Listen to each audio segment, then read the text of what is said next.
Hello everyone, simple सरल kitchen में आपका स्वागत है। आज हम बनाएंगे काढ़ा। ये काढ़ा आप कफ, कोल्ड या फिर ठंड लग जाती है, गले और थ्रोट में इन्फेक्शन होता है, इन सभी में काफ़ी यूज़फुल है। और जैसा कि आप लोग जानते होंगे कि मौसम चेंज जैसे ही होता है, बच्चों और ओल्ड एज के लोगों में कफ और कोल्ड बहुत ही जल्दी हो जाता है, क्योंकि उनका इम्यून सिस्टम भी वीक होता है। तो ये इम्यून सिस्टम को भी काफ़ी स्ट्रॉन्ग करता है और किचन की कुछ स्पाइसेस से ही हम इसे इजीली बना लेंगे। तो चलिए काढ़ा बनाना स्टार्ट करते हैं। तो इस बेहद असरदार काढ़े को बनाने के लिए हमें लेना है 5 काली मिर्च, 1 छोटी इलायची, यहाँ पर मैंने लिया है 4 लौंग, 5 से 6 तुलसी के पत्ते, थोड़ी सी अदरक है, 2 चुटकी के करीब है अजवाइन, और यहाँ पर मैंने 3 से 3.5 कप पानी लिया है, क्योंकि हमें 2 कप के करीब बनाना है इसे। तो चलिए सबसे पहले इसको हम क्रश कर लेते हैं इन सभी चीज़ों को। तो हमने यहाँ पर एक मोटर पेस्टल ले लिया है, इसके अंदर हम डाल देंगे ये लौंग, इलायची, काली मिर्च, अदरक।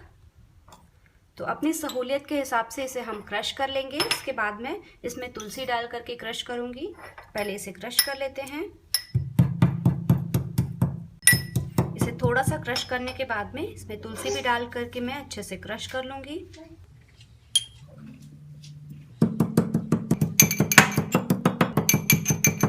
तो ये देखिए हमने अच्छे से क्रश कर लिया है ये। और जब ये पानी में घुलेंगे यानी कि बॉईल होंगे तो इनका फ्लेवर जो है पानी में बहुत ही अच्छे से जाएगा। इससे ये सारा जो इसके अंदर जो भी असर है वो बहुत ही अच्छे से पानी में आएगा, बहुत ही अच्छे से घुल जाएगा। तो पैन ले लिया है जिसमें भी आपको बनाना है, उसमें हम पानी डाल देंगे।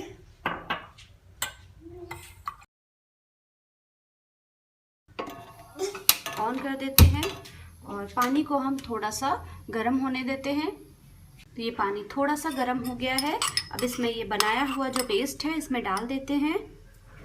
और जैसा कि आप लोग जानते हैं तुलसी में बहुत सारी मेडिसिनल प्रॉपर्टीज़ होती है और आयुर्वेद में भी इसे बहुत ज़्यादा मान्यता दी गई है कि आप इसको, जैसे कि आपको कफ, कोल्ड हो या फिर फीवर हो, तो उसमें अगर आप यूज़ करते हैं तो बहुत ही ज़्यादा बेनिफिशियल होता है ये।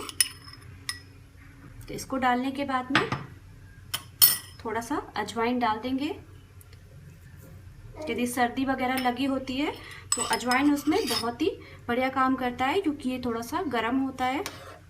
इसको हम मिक्स कर देंगे और फ्लेम को थोड़ा सा कम कर देंगे, हाई से थोड़ा कम कर देंगे, और इसको हम बॉईल होने देंगे जब तक ये आधा या उससे थोड़ा सा ज़्यादा नहीं रह जाता।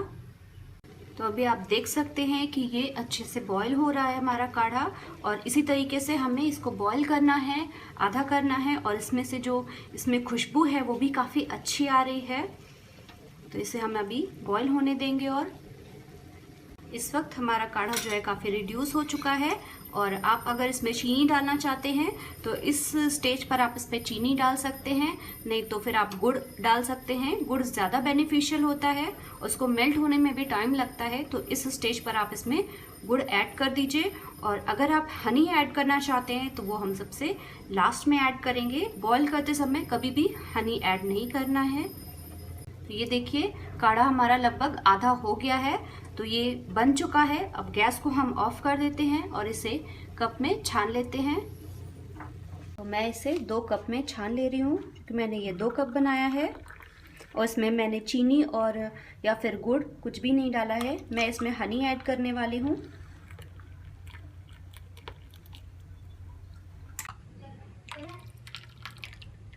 तो मैं इसमें ये डाल देती हूँ हनी, 1-1 चम्मच के करीब मैं दोनों में डालूंगी। मिक्स कर देंगे इसको, और गरम गरम ही इसे हमें पीना है। आप चाहो तो जैसे अगर आपने 2 कप बनाया है तो आप 1 कप एक बार में पी लो और दूसरा कप आप बचा के रख लो। 1 घंटे या 2 घंटे के बाद में आप इसे पी सकते हैं अगर आपको ज़्यादा कफ कोल्ड है। तो इस तरीके से मिक्स करें और गरम गरम ही इसे पिए। सारा का सारा जो आपका कफ, कोल्ड है या फिर जो भी आपको गले में प्रॉब्लम है, थ्रोट इन्फेक्शन है, सभी ठीक हो जाएंगे। और इसकी सबसे इम्पॉर्टेंट चीज़ ये है कि इस काढ़े को पीने के बाद 2 घंटे तक आप ना ही कुछ खाएं और ना ही कुछ पिएं, तभी ये सबसे ज़्यादा असर करता है। इसलिए आप इसको दोपहर में खाना खाने के बाद पी सकते हैं या फिर खाना खाने के बाद रात में सोने से पहले आप इसको ले सकते हैं, और नाइट में लेने में सबसे ज़्यादा ये असर करता है। तो फ्रेंड्स, रेसिपी अगर आपको अच्छी लगी हो, पसंद आई हो, तो इसे लाइक करें, चैनल को सब्सक्राइब करें और बेल आइकन को भी ज़रूर प्रेस करें। तो मिलते हैं मेरे नेक्स्ट वीडियो में, तब तक के लिए बाय बाय।